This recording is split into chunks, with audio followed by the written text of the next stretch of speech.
श्री सद्गुरु महाराज की जय। संत सुंदर दास की जन्म कथा।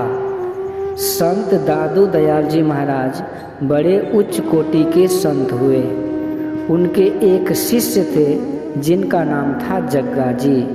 जग्गा जी दादू दयाल जी महाराज की खूब सेवा किया करते थे और भिक्षाटन ला करके गुरु को खिलाते थे। मधुकरी वृत्ति से गुरु शिष्य जीवन यापन करते थे। उन दिनों घर घर में चरखा चलता था। वे सूत मांगकर बुनने वाले कपड़ा बुनने वाले को देते थे और बुनने वाले कपड़ा बनाकर दे देता था। इसी क्रम में एक दिन जग्गा जी चले सूत मांगने के लिए। वे घर घर घूमते हुए कहते, दे माई सूत, दे माई सूत। थोड़ा थोड़ा सूत माताएं देती जाती और ये झोले में रखते जाते।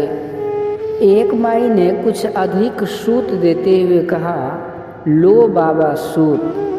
तो जग्गा जी के मुंह से निकला, इनके मुंह से निकल गया कि बदले में लो माई पूत। एक संत के मुंह से निकली हुई वाणी लो माई पूत, ये सुनकर उस माई का हृदय गदगद हो गया।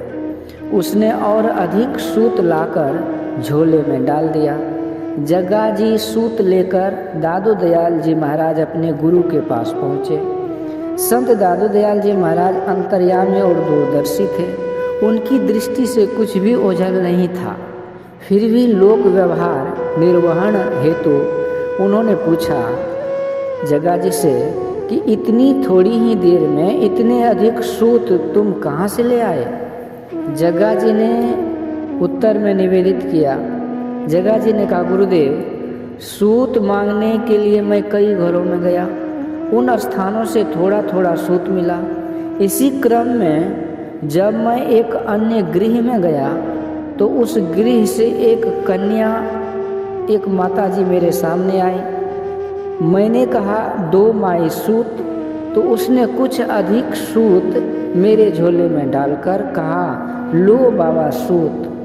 तो एकाएक मेरे मुंह से निकल गया, लो माई पूत। तो उसने और अधिक सूत लाकर मुझे दे दिया। पर दादू दयाल जी महाराज ने कहा, अरे वह तो बंध्या है, मतलब वह औरत बांझ है और उसको तुमने कैसे कह दिया लो माई पूत?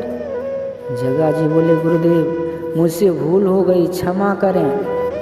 संत दादू दयाल जी ने कहा, वत्स, साधु का वचन मिथ्या नहीं होता, तुमको ही उसके गर्भ में जाना होगा। जग्गा जी ने प्रार्थना की, गुरुदेव, इस जन्म की भांति अगले जन्म में भी आप ही मेरे गुरुदेव हों, ऐसा आशीर्वचन दीजिए। गुरु महाराज ने कहा, एवं अस्तु, ऐसा ही होगा। मैं तेरा गुरु अवश्य होऊंगा, तुम चिंता मत करना। समय पाकर जग्गा जी का शरीर छूट गया और वह माई गर्भवती हुई। उसके गर्भ से एक सुंदर बालक का जन्म हुआ। जब उसकी उम्र 6 वर्ष की हुई तो संत दादू दयाल जी महाराज घूमते घूमते वहाँ गए जहाँ उस कन्या का विवाह हुआ था। पिता ने उस बालक को उनके चरणों में समर्पित कर दिया। दादू दयाल जी उस बालक के सिर पर हाथ रखते हुए बोले, यह बालक बड़ा सुंदर है। कहते हैं, कहा जाता है, तब से उसका नाम सुंदर दास पड़ गया। वे बढ़े और पढ़ लिख कर बहुत बड़े विद्वान संत हो गए। श्री सद्गुरु महाराज की जय। तो पूर्व जन्म के जो जग्गा जी थे, गुरु की कृपा से वही जग्गा जी अगले जन्म में संत सुंदर दास जी महाराज के नाम से विख्यात हुए। तो संत की वाणी कभी मिथ्या नहीं होती है। संत के मुख से निकली हुई वाणी तीनों काल में सत्य होती है।